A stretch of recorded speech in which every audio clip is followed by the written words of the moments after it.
வணக்கம். இது எஃப்னா தமிழ் டிவியின் இலங்கையின் இன்றைய காலை செய்திகள். இலங்கை ஜனாதிபதி தேர்தலில் வெளிநாட்டு புலனாய்வு அமைப்புகளின் நகர்வுகள். இலங்கை சந்தித்த பாரிய பொருளாதார நெருக்கடியின் பின்னர் நாட்டின் அரசியல் களத்தில் ஒரு திருப்பமாக எதிர்வரும் ஜனாதிபதி தேர்தல் இடம்பெற இருக்கிறது. மக்கள் மனதில் ஸ்தம்பித்து நிற்கும் அடுத்த ஜனாதிபதி யார் என்பதில் நாலா பக்கமும் பலதரப்பட்ட கருத்துக்களும் எதிர்பார்ப்புகளும் குவிந்து கொண்டிருக்கின்றன. சரிந்து வீழ்ந்த நாட்டின் பொருளாதாரம் கொஞ்சம் கொஞ்சமாக துளிர்த்து கொண்டிருக்கும் நிலையில் இனிவரும் காலங்களில் அதனை எப்படி எதிர்நோக்குவது என்றாம் மக்களின் கேள்விகளும் இலங்கையின் அடுத்த நகர்வு குறித்து சர்வதேசங்களின் எதிர்பார்ப்புகளும் பெறப்போகும் அரசியல் களத்தில் நோட்டமிட்டு கொண்டிருக்கின்றன. எனவே நாட்டில் சிங்கள தமிழ் மக்கள் என்று அனைவரும் ஒன்றிணைந்து நாட்டை கட்டியெழுப்பும் ஒரு சிறந்த குடியரசுத் தலைவரை தெரிவு செய்வார்கள் எல்லோர் மத்தியிலும் எதிர்பார்ப்புகள் இருக்கின்றன. இந்த நிலையில் இலங்கை ஜனாதிபதி தேர்தலில் இந்தியா, அமெரிக்கா, சீனா ஆகிய 3 நாடுகள் தலையீடு அதிகமாக இருப்பதாக அரசியல் ஆய்வாளர்கள் கருத்து வெளியிட்டுள்ளனர். முல்லைத்தீவில் போராட்டத்தை அச்சுறுத்திய போலீஸ் புலனாய்வாளர்கள் துரத்திய மக்கள். முல்லைத்தீவு மாவட்டத்தில் பலிந்து காணாமல் ஆக்கப்பட்ட உறவுகள் போராட்டத்தை அச்சுறுத்தும் வகையில் புகைப்படம் எடுத்த போலீஸ் புலனாய்வாளரை போராட்டக்காரர்கள் அந்த இடத்திலிருந்து துரத்தியுள்ளனர்.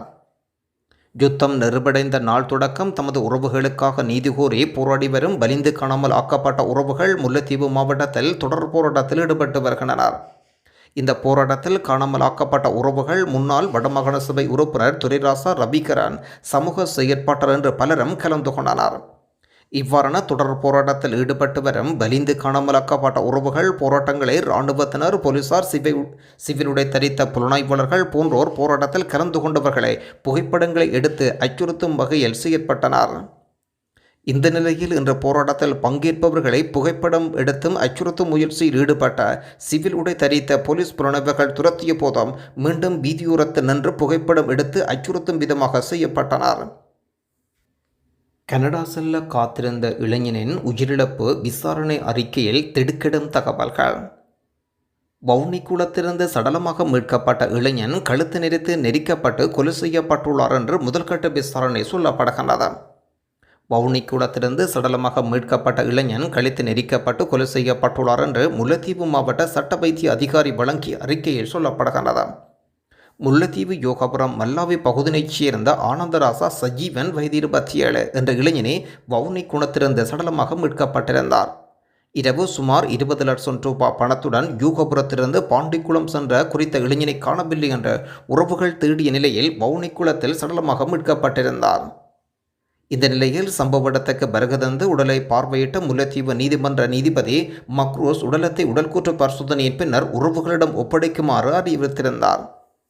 முல்லைத்தீவு மாவட்ட வைத்தியசாலையில் உடல்கூற்று பரிசோதனை மேற்கொள்ளப்பட்டது. உடல்கூற்று பரிசோதனையின் முடிவில் குறித்த இளைஞன் கழுத்து நெரித்து கொல்லப்பட்டுள்ளார் என்றாம் சட்ட வைத்திய அதிகாரியின் அறிக்கையில் சொல்லப்படுகிறது. சம்பவம் தொடர்பில் நாட்டாங்கண்டல் போலீசார் மேலதிக விசாரணைகளை மேற்கொண்டு வருவதாக அறிய முடிகிறது. முல்லைத்தீவிலிருந்து கனடா செல்ல காத்திருந்த இளைஞனுக்கே இந்த துயர சம்பவம் இடம்பெற்றிருக்கிறது. முல்லைத்தீவு மல்லாவி பிரதேசத்தைச் சேர்ந்த இளைஞர் ஒருவரே வெளிநாடு செல்ல காத்திருந்த நிலையில் வவுனிக்குளத்திலிருந்து சடலமாக மீட்கப்பட்டிருந்தார். 20 லட்சம் ரூபாய் பணத்தை கொண்டு யோகபுரத்திலிருந்து பாண்டியங்குளத்துக்கு சென்ற வேளை இரவு 8:40 அளவில் இந்த சம்பவம் இடம்பெற்றுள்ளது. நண்பர்களுடன் தொலைபேசியில் உரையாடியதாக போலீசாரின் ஆரம்பகட்ட விசாரணை தெரிய வருகிறது. இந்த நிலையில் குறித்த நபரின் தொலைபேசி வேலை செய்யவில்லை என்று சொல்லப்படுகிறது. குறித்த இளைஞனின் தொடர்பு கிடைக்காத நிலையில் அவரது நண்பர்கள் தேடிய போது இன்று அதிகாலை 3 மணியளவில் பாண்டியன்குளம் குளக்கரையில் மோட்டார் சைக்கிள் அடையாளம் காணப்பட்டிருந்தது. பின்னர் வவுனிக்குளத்தின் 3வது நீர் சுருங்கையில் நீர் கொட்டும் பகுதியில் உடல் கிடப்பது அடையாளம் காணப்பட்டது. இந்த நிலையில் சம்பவ இடத்துக்கு விரைந்த பாண்டியன்குள போலீசார் நீதிபதி முன்னிலையில் உடலத்தை மீட்டு விசாரணைகளை ஆரம்பித்துள்ளனர். ஈரானிய ஜனாதிபதியின் பதவியேற்பு வைபவத்துக்கு வருகை தந்த சந்தர்ப்பத்தில் தலைநகர் தெஹரானில் வைத்து ஹமாஸ் இயக்கத்தின் தலைவர் இஸ்மாயில் ஹனீஃபா படுகொலை செய்யப்பட்டது கோழைத்தனமான செயல் என்ற ஸ்ரீலங்கா முஸ்லிம் காங்கிரஸ் தனது கடும் அனுதாபங்களையும் எதிர்ப்புகளையும் வெளியிடுகின்றனர். அவர் யுத்த நிறுத்த பேச்சுவார்த்தைகளுக்கு தலைமை தாங்கியிருந்த நிலையில் இஸ்ரேலிய அரசு இவ்வாறான பயங்கரவாத தாக்குதலை நடத்தி அவரை படுகொலை செய்திருப்பது மிகவும் கண்டித்தக்க விடயங்களில் ஒன்று. 2 நாட்களில் பெய்ரூட்டின் தெஹ்ரானில் நடந்துள்ள இந்த படுகொலை சம்பவங்கள் பிராந்தியத்தையும் யுத்த கெடுபிடிகளுக்கு இட்டுச் செல்கின்றன. ஈரான் மண்ணில் மேற்கொள்ளப்பட்ட இந்த படுகொலையில் அசீத் இஸ்மாயில் என்பவர் ரத்தம் அந்த மண்ணில் சிந்தப்பட்டிருப்பதாக ஆத்திரத்தை அதிகரிக்க செய்வதாகவும் சொல்லியிருக்கின்றார். பாலஸ்தீனம் மீதான இஸ்ரேலின் ஆக்கிரமிப்புக்கு எதிராக 2006ஆம் ஆண்டில் ஜனநாயக ரீதியாக காசாவில் போட்டியிட்டு வெற்றி பெற்று பாலஸ்தீன் அரசின் பிரதமராக தெரிவு செய்யப்பட்டு வரலாறு படைத்த இஸ்மாயில் கனிபா 2019இல் ஹமாஸ் இயக்கத்தின் அரசியல் தலைவராக தெரிவு செய்யப்பட்ட விடயமும் குறிப்பிடத்தக்கது. இதே நேரத்தில் ஹமாஸ், ஹிஸ்புல்லா ஈரானிய பினாமிகளுக்கு அடி கொடுத்திருப்பதாகவும் இஸ்ரேலிய பிரதமர் நெதன்யாகு அறிவித்திருக்கின்றார். இஸ்ரேல் சவாலான காலங்களை எதிர்கொள்கின்றது, ஆனால் அது எல்லா சூழ்நிலைகளுக்கும் தயாராக இருக்கின்றது என்று இஸ்ரேலிய பிரதமர் அறிவித்திருக்கின்றார். பெய்ரூட்டில் ஹிஸ்புல்லா தலைவர் தெஹ்ரானுக்கு உத்தியபூர்வ விஜயம் மேற்கொண்டதாகவும் ஹமாஸ் தலைவர் இஸ்மாயில் கனிபா படுகொலை செய்யப்பட்டதை தொடர்ந்து இது வருகின்றது. இஸ்ரேல் குடிமக்கள் சவாலான நாட்களில் காத்திருக்கின்றனர். பெய்ரூட்டில் தாக்குதல் நடந்ததிலிருந்து எல்லா திசைகளிலிருந்தும் அச்சுறுத்தல்கள் ஒலிக்கின்றன. எந்த சூழ்நிலைகளுக்கும் நாங்கள் தயாராக இருக்கின்றோம். எந்த அச்சுறுத்தல்களுக்கு எதிராக நாங்கள் ஒற்றுமையாகவும் உறுதியாக நிற்கின்றோம். எந்த அரசியல் இருந்தும் எங்களுக்கு எதிரான எந்த ஆக்கிரமிப்புக்கும் இஸ்ரேல் பெரும் விரலை நிர்ணயிக்கின்றது. ஹமாஸ், ஹிஸ்புல்லா உட்பட்ட ஈரான் பிராமிகளுக்கு இஸ்ரேல் கடந்த சில நாட்களாக நசுக்கிய அடிகளை வழங்கியதாகவும் நெதன்யாகு தனது அறிக்கையில் சொல்லியிருக்கின்றார். இலங்கையில் முதலாவது பணக்காரராக பசில் ராஜபக்ச இருக்கலாம். இலங்கையின் முதலாவது பணக்கார அதிபராக பசில் ராஜபக்ச இருக்கலாம் என்று தேசிய சுதந்திர முன்னணியின் தலைவர் விமல் வீரவன்ச அறிவித்திருக்கின்றார். அமெரிக்காவில் பசில் ராஜபக்சவுக்கு இருக்கும் சொத்தை சரியாக மதிப்பீடு செய்தால், கணக்கீடு செய்தால் அதை கண்டுபிடிக்க முடியும். பொதுஜன பிரமுனவின் ஜனாதிபதி வேட்பாளராக தம்மிக்க பெறுவோரை நியமிப்பதற்கு பசில் ராஜபக்ச பணம் பெற்றுக்கொண்டாரா என்று எழுப்பப்பட்ட கேள்விகளுக்கு பதில் வழங்க வேண்டும். யாரிடம் பணம் கேட்கும் நிலையில் பசில் ராஜபக்சவுக்கு இல்லை. 7 தலைமுறைக்கு தேவையான சொத்தை பசில் ராஜபக்ச அமெரிக்காவில் சேமித்து வைத்திருக்கிறார். ராஜபக்ச அப்படியல்ல, நாமல் ராஜபக்ச பற்றி என்ன சொல்வதென்று தெரியவில்லை என்றும் செய்தியாளர் சந்திப்பில் கருத்து வெளியிட்டிருக்கின்றார் விமல் வீரவன்ச. ஹனீஃபா படுகொலை ஈரானிலும் உலகிலும் ஏற்படக்கூடிய நிலைகள். 3 விசேட குழுக்களை நியமித்தார் ஜனாதிபதி. ஈரானிலும் உலகிலும் ஏற்படக்கூடிய நிலைகளால் இலங்கைக்கு வரக்கூடிய பாதிப்புகள் எதிர்கொள்ள 3 விசேட குழுக்களை நியமித்தார் ஜனாதிபதி. ஈரானில் ஹமாஸ் அமைப்பின் அரசியல் தலைவர் படுகொலையின் காரணமாக ஈரான் உட்பட்ட மத்திய கிழக்கு நாடுகள், உலக நாடுகளிலும் ஏற்படக்கூடிய பாதிப்புகள், பொருளாதார அழுத்தங்களை எதிர்கொள்வதற்கு முன் ஆயத்தமாக இருக்க வேண்டும் என்று ஜனாதிபதி ரணில் விக்ரமசிங்க 3 விசேட குழுக்களை நியமித்துள்ளார். தேசிய பாதுகாப்பு தொடர்பான விசேட குழு ஒன்றும், பொருளாதாரத்தில் ஏற்படும் பாதிப்புகள் குறித்து ஆராய்வதற்கான குழு ஒன்றும் நியமிக்கப்பட்டிருந்ததோடு அந்த 2 குழுக்களின் செயற்பாடுகளை கண்காணிப்பதற்கான உயர்மட்ட குழு ஒன்றையும் நியமித்துள்ளார். பொருளாதாரத்தின் மீதான தாக்கம் குறித்தும் ஆராய்வதற்காக குழுவின் உறுப்பினர்களாக தேசிய பாதுகாப்பு தொடர்பான ஜனாதிபதியின் சிரேஷ்ட ஆலோசகர்கள் நியமிக்கப்பட்டுள்ளனர். எரிபொருள் மற்றும் ஏனைய அத்தியாவசிய நுகர்வுப் பொருட்கள் பெற்றுக்கொள்வதில் நாட்டு மக்களுக்கு எந்தவித பாதிப்பும் ஏற்படாத வகையில் பிரச்சினைகளை கையாளும் பொறுப்பையும் ஜனாதிபதி சம்பந்தப்பட்ட 2 குழுக்களிடமும் ஒப்படைத்துள்ளார். 2 குழுக்களும் சமர்ப்பிக்கும் அறிக்கையின் பிரகாரம் உயர்மட்ட குழு உரிய நடவடிக்கை எடுக்கும்.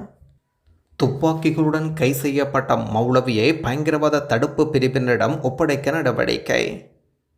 ஓட்டுமாவடி பகுதியில் துப்பாக்கிகள் மற்றும் தோட்டாக்களுடன் மௌலவி ஒருவரும் அவரது சகோதரனும் கை செய்யப்பட்ட நிலையில் குறித்த சந்தேக நபர்களை பயங்கரவாத தடுப்பு பிரிவினர் ஒப்படைக்க போலீஸ் பேச்சாளர் சொல்கின்றார்.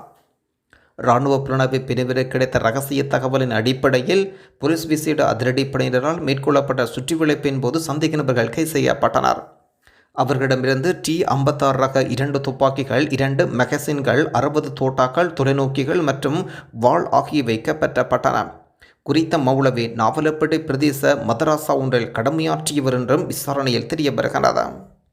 ராஜபக்சர்கள் தற்பொழுது ரணிலோடு இல்லை, முஸ்லிம் கட்சிகள் அவர்கள் தற்பொழுது இணைந்து கொள்ள முடியும்.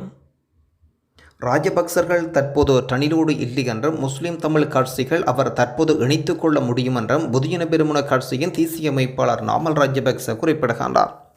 முஸ்லிம் தமிழ் கட்சிகளை ஐக்கிய மக்கள் சக்தி உறுப்பினர்கள் தங்களோடு இணைத்து கொள்ள ராஜபக்சர்கள் தடையாக இருப்பதாக கூறினார். தற்பொழுது நாம் ரணிலோடு இல்லை, அவரும் முஸ்லிம் தமிழ் கட்சிகளையும் ஐக்கிய மக்கள் சக்தி உறுப்பினர்களையும் தங்களோடு இணைத்து கொள்ள முடியும் என்று செய்தியாளர் சந்திப்பில் கருத்து வெளியிட்டிருக்கின்றார் நாமல் ராஜபக்ச. தாய் வீடு திரும்புங்கள். ஸ்ரீலங்கா பொதுஜன பெரமுன கட்சியிலிருந்து வெளியேறியிருக்கும் நாடாளுமன்ற உறுப்பினர்கள் அவர்களின் தாய் வீடான ஸ்ரீலங்கா சுதந்திர கட்சிக்கு திரும்பலாம் என்று ஸ்ரீலங்கா சுதந்திர கட்சியின் பதில் தலைவரான அமைச்சர் நிமால் ஸ்ரீபாட டிசில்வா இன்று விசேட அழைப்பொன்றை வழங்கியிருக்கின்றார். இலங்கை மத்திய வங்கியினால் வெளியீடு செய்யப்பட்டிருக்கும் நாணய மாற்று விகிதங்களின் பட்டியல். ஆஸ்திரேலிய டாலர் 201 ரூபா, கனேடியன் டாலர் 223 ரூபா, யூரோ ஒன்றின் பெறுமதி 334 ரூபா, சிங்கப்பூர் டாலர் 230 ரூபா, ஸ்டீலிங் பவுண்ட் 396 ரூபா, சுவிஸ் பிராங்க் 351 ரூபா, ஐக்கிய அமெரிக்க டாலர் 307 ரூபா. தொடர்ந்து மத்திய கிழக்கு நாடுகளுக்குரிய நாணய பெறுமதிகளாக பஹ்ரைன் தினார் 802 ரூபா, குவைத் தினார் 989 ரூபா, ஒமான் ரியால் 785 ரூபா, கட்டார் ரியால் 82 ரூபா, சவுதி அரேபியா ரியால் 80 ரூபா, ஐக்கிய அரபு ராச்சியம் திர்ஹம் 82 ரூபா. காலத்தால் கைவிடப்பட்ட மலிக தொழிலாளர்கள். ஒரு சமூகம் தன்னை தனியாதொரு இனமாக அங்கீகரித்துக் கொள்வதற்கு ஏதுவான சூழ்நிலைகளை உருவாக்கி தனது இருப்பை நிலையாக நிலைநிறுத்திக் கொள்வதற்கு குறைந்தபட்சம் 50 ஆண்டுகள் போதும் என்கின்றனர் நிபுணர்கள். ஆனால் 200 ஆண்டுகள் கடந்தும் தனது இருப்பை தக்க வைத்துக் கொள்ள முடியாமல் தனியொரு இனமாக அங்கீகரிக்கப்படாமல் அற்ப விடயங்கள் கூட போராடி பெற வேண்டிய நிலைமையில் மலிக தமிழர்கள் வாழ்ந்து கொண்டிருக்கின்றோம். இலங்கை தீவில் சுமார் 15 லட்சத்துக்கும் மேற்பட்ட மலிக தமிழர்கள் வாழ்ந்தாலும் மலிக பெருந்தோட்ட பகுதிகளை மையப்படுத்தியதாகவே மலிக தமிழர்களின் இருப்பு தங்கியிருக்கின்றது. ஆனால் பெருந்தோட்ட மக்களே இன்னும் நவீன அடிமைகளாக நடத்தப்படுகின்றனர் என்பது கசப்பான உண்மை. தமது பாட்டன் பூட்டன் இரத்தம் வியர்வை சிந்தி உழைத்து காட்சி தந்த மண்ணை வளமாக்கியதுடன் தமது உடலை கூட மண்ணுக்குள் உருமாக்கியிருந்தால் கூட இன்றைய தலைமுறையும் வீடற்றவர்களாக முகவரி அற்றவர்களாக சொந்த மண்ணில் அகதிகள் போல் வாழ்வது வருவது அடக்குமுறையின் உச்சக்காட்டாம். மலிக மக்களின் நிலையான காட்சி பொருளாக பயன்படுத்தி வயிற்று பிழைப்பு நடத்தும் ஒரு சில அரசியல் சார்பற்ற நிறுவனங்கள் தமது வயிற்றை நிரப்பிக் கொள்வதற்காக மக்கள் திண்டாடும் நிலையிலும் அவ்வப்போது சில விழிப்புணர்வுகளை நடத்திவிட்டு அத்துடன் நின்றவிடம் அடுத்த கட்ட ஆக்கப்பூர்வ நடவடிக்கைகள் என்பது பெரும்பாலும் இல்லை என்றே சொல்ல வேண்டாம். மலிகத்தில் சகல வசதிகளுடன் கூடிய கிராமங்கள் உருவாக்குவதற்கான முதல்கட்ட நவரகாவாக பெருந்தோட்ட நிறுவனங்களின் பிடியிலிருந்து காணிகளை சுதந்திரம் பெற வைப்பதற்கு நவீன மலிகை கிராம திட்டம் முன்வைக்கப்பட்டிருந்தால் அதனை வரவேற்போம். மாறாக பெருந்தோட்ட மக்களை தொடர்ந்தும் லைன்களுக்குள்ளும் அதுக்கு ஒடுக்கும் நடவடிக்கையாக இருந்தால் மற்றும் ஒரு துரோகமாகவே பார்க்கின்றோம். அதேபோல் பெருந்தோட்டங்களை தோட்டத் தொழிலாளர்களுக்கு பகிர்ந்தளித்து அவர்களை சிறுதோட்ட உரிமைகளாக்கவும் அதன் மூலம் சம்பள பிரச்சினைக்கு நிரந்தர தீர்வை காணலாம். இதற்குரிய பொறிமுறை வகுப்பது பற்றி சிந்திக்க வேண்டாம். பெருந்தோட்ட பகுதியிலிருந்து நகர்ப்பகுதிகளுக்கு வெளியேறியவர்கள் இன்னும் கௌரவமாக வாழ்ந்தாலும் பெருந்தோட்ட பகுதியில் இருக்கும் மக்களுக்கு காணி உரிமையோ முகவரியோ இல்லை. எனவே அந்த மக்களை கௌரவிப்பதாக இருந்தால் முதலில் காணி உரிமையை கொடுங்கள், நிரந்தர முகவரியை வழங்குவதற்கு வழி செய்யுங்கள், லயன் யுகத்துக்கு முடிவு கட்டங்கள். அதுவே உண்மையான ஏற்றுக்கொள்ளக்கூடிய கௌரவமாக அமையும். அதை விடுத்து வருடமொரு நிகழ்வுகளையும் கொண்டாட்டங்களையும் நடத்துவதனால் நடக்கப் போவதை எதுவும் இல்லை. தமிழர்களின் ஆயுத போராட்டம் மௌனமிக்கப்பட்ட பின்னர் வடகிழக்கில் ஜெனீவா தொடர் வரும்போது போராட்டங்கள் நடத்தப்படும். அதன் பின்னர் கோரிக்கைகள் கிடப்பில் போடப்படும், நினைவேந்தல்கள் நடத்தப்படும். அவை அனைத்தும் வெறும் நிகழ்வுகளாகவே நடந்து முடிகின்றன. மலிகம் 200 நிகழ்வுகளும் இப்படித்தான் 200 ஆண்டுகள் நடந்து முடிந்திருக்கிறது. ஆகவே மலிகத்தில் மறுமலர்ச்சியை ஏற்படுத்துவதற்கான நடைமுறை இருக்கும் ஜனாதிபதி தேர்தலை மக்கள் மற்றும் கட்சிகள் பயன்படுத்தி கொள்ள வேண்டாம். நாங்கள் அனைத்து பிரஜைகளுக்கும் சாதகமான எதிர்காலம் ஒன்றை அமைத்து கொடுப்பதற்கு பல்வேறு சக்திகளை ஒன்று திரட்டி வருகின்றோம். மௌலவி முனீர் முலஃபர். மொட்டு கட்சியில் இருக்கின்ற திருடர்கள் அத்தனை பேரும் ஐக்கிய மக்கள் சக்தியின் மேடையில் ஏறியதும் எப்படி நல்லவர்களாக மாறுவார்கள்? சமூக வலைத்தளங்களில் கேள்விகள் கேட்கப்படுகின்றன. தேசிய மக்கள் சக்தியை சுற்றி இணைந்திருப்பவர்கள் கள்வர்களுடன் இருந்த சக்திகள் அல்ல என்று தேசிய மக்கள் சக்தியின் தேசிய நிறைவேற்று பேரவையின் உறுப்பினர் மௌலவி அறிவிக்கின்றார். சிலாபத்தில் நடைபெற்ற தேசிய மக்கள் சக்தியின் கூட்டத்தில் கலந்து கொண்டு உரையாற்றும் போது தேசிய மக்கள் சக்தியின் தேசிய நிறைவேற்று பேரவையின் உறுப்பினர் கருத்துக்களை பகிர்ந்திருக்கின்றார். சுற்றுப்புற பிரதேசங்களில் டனில் ஜனாதிபதி என்றும் போஸ்டர் ஒட்டி இருக்கின்றார்கள். நாங்கள் அதை ஏற்றுக்கொள்கின்றோம். ஆனால் செப்டம்பர் 21ஆம் தேதி மாத்திரமே நிச்சயமாக அன்ருகுமார் திசநாயக்கா தேர்தலில் ஜனாதிபதியாக தெரிவு செய்யப்படுவார் என்பதை ஞாபகத்தில் வைத்துக்கொள்ள வேண்டும் என்றும் மௌலவி கருத்து வெளியிட்டிருக்கின்றார். ஒன்றாக வெற்றி பெறுவோம் போராட்ட கோஷத்தை தொடங்கியிருக்கின்றார். அந்த வெற்றி எவருக்கா? இந்த நாட்டு மக்களுக்கா அல்ல, அவர்களின் வகுப்பைச் சேர்ந்தவர்களுக்கு. மக்களின் வெற்றி இருப்பது தேசிய மக்கள் சக்தியிடம் மாத்திரம் என்று வலியுறுத்தியிருக்கின்றார். மொட்டு கட்சி இருக்கின்ற திருடர்கள் அத்தனை பேரும் ஐக்கிய மக்கள் சக்தி மேடையில் ஏறியதும் எப்படி நல்லவர்களாக மாறுகின்றார்கள்? மக்களுடன் இருந்த சக்திகளே என்பதை நாங்கள் வலியுறுத்த வேண்டாம். ஊழல் அற்றவர்களாக செயலற்றக்கூடிய ஒரு சக்தி தேசிய மக்கள் சக்தி மாத்திரம் என்றாம் தீவிர பரப்புரைகளை மேற்கொண்டு வருகின்றார் மௌலவி. நன்றி.